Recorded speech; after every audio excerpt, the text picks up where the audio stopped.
Tuesday អ្នកទាំងអស់គ្នាបន្ទាប់ពីសម្រាប់ការងារមួយថ្ងៃនេះក៏ទំនេរពេកក៏បានជិះកង់ទៅមកសមុទ្រដើម្បីទៅមើលជនជាតិជប៉ុនស៊ុយថៃអញ្ចឹងអ្នកទាំងអស់គ្នាហើយក៏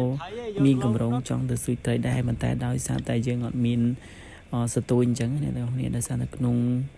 ខែហ្នឹងយើងអត់ទាន់មានថវិកាក្នុងការទិញដងសទួយបើសិនជាយើងមាន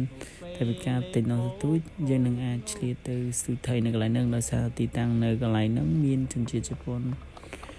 ហើយចូលចិត្តស៊ុយថៃនៅនឹងច្រើនអ្នកទាំងអស់គ្នាហើយស៊ុយបានធំអញ្ចឹងអ្នកទាំងអស់គ្នា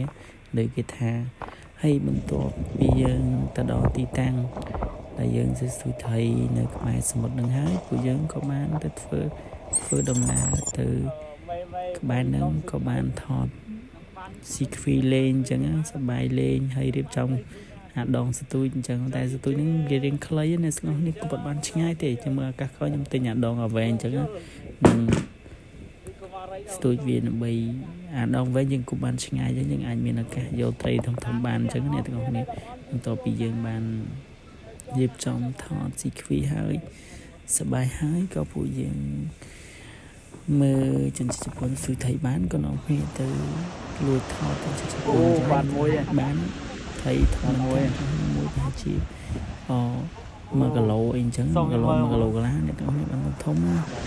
ចង់ស្ទួយដែរតែបើមានឱកាសអញ្ចឹងអ្នកទាំងអស់គ្នា